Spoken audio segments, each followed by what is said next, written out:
So if you could just, if we can kind of like rewind to that moment and have you express that line again and find your way to acknowledge the pain before saying anything else. Let's see if that changes anything. Okay. So you know what's derailing the peace process is Arab teaching their children to hate in schools.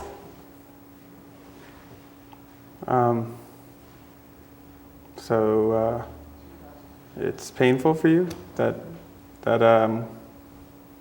imagining that children are being taught to hate people, hate you.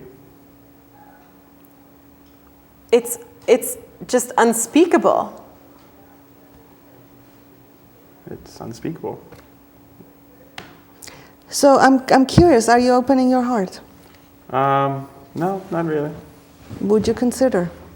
Would I consider opening my heart? Mm-hmm. Just to really get that pain, even if, without having to agree with anything, just to get the pain of that experience. It would help if, it was more about her. Like it feels a little abstract to me. Like, were you taught to hate?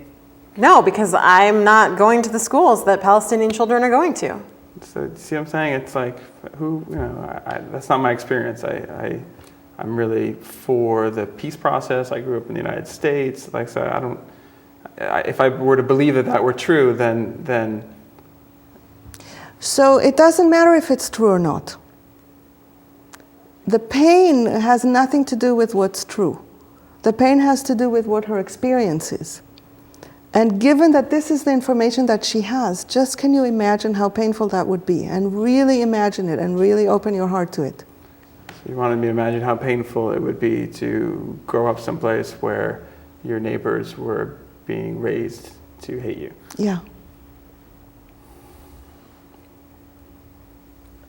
Yeah. I imagine it would be really frightening. Now this time it sounded like he was really getting it, and did you feel that? Mm-hmm. Getting there. And how does it feel inside to be heard for something that is so painful for you, even a little bit? It's the beginning. Yeah, it's the beginning of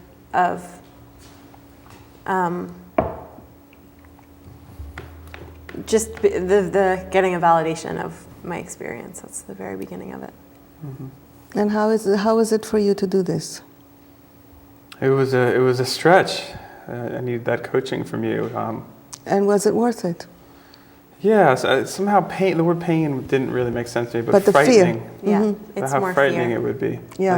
I remember now being, what opened my heart or started to open my heart was imagining being young and just being afraid of, going someplace for fear of bullies or something like that. Yeah. Just yeah. How finding something in your own experience to relate to this. Yeah, how frightening that is. Yeah. And obviously we are, close to wrap up in a couple of minutes. But I just wanted to say, especially around issues that are so charged, like the Israeli-Palestinian issue, tends to really bring up a lot of intensity. Being able to really hear the pain and the fear opens the possibility for connection, because without it, one or the other or everybody feels forced, feels misunderstood, and the fear and the intensity just rise up. Just listen to these conversations. They tend to escalate until somebody runs out of the room, etc. So that I'm just, kind of like seeing this as planting a little seed for the possibility that you might be able to hear each other, because there's also a lot of pain there that we haven't really touched into. Anything quick that you want to say about this before we end? I mean, just with both dialogues, I was getting a real sense of you inviting me to not listen so much to what she was saying and really listen more to what her feelings were and what was underneath there. And it's hard to do in the moment, but I could see the value in it. Mm-hmm. And I could feel the value when you did that, of being more open to having a meaningful discussion. Mm-hmm. Yeah, for me, I'm really in this moment kind of like very alive with how fruitless it is to try to convince someone of anything when there's so much fear going on. Mm-hmm. Mm-hmm. Wow, yeah. Yeah. Anything else that stands out for you from the show, from any of the conversations that you participated in? Not at the moment. Yeah, I have a lot to think about. It's been informative for me. And the other thing that is really alive for me is just how difficult it is to separate the opinion and the content from the underlying connection and the values and the feelings, which is where movement can happen. Mm-hmm. Yes. Yes.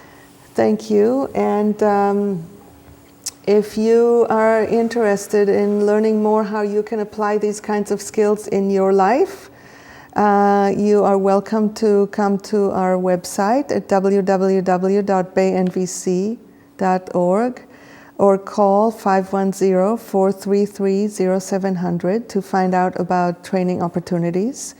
There are trainings in different parts of the world, and if you are far away, you can go to nvctraining.com. That's the NVC Academy, where you can learn online. And also, please send us your feedback and scenarios and comments and anything to conflicthotline@baynvc.org.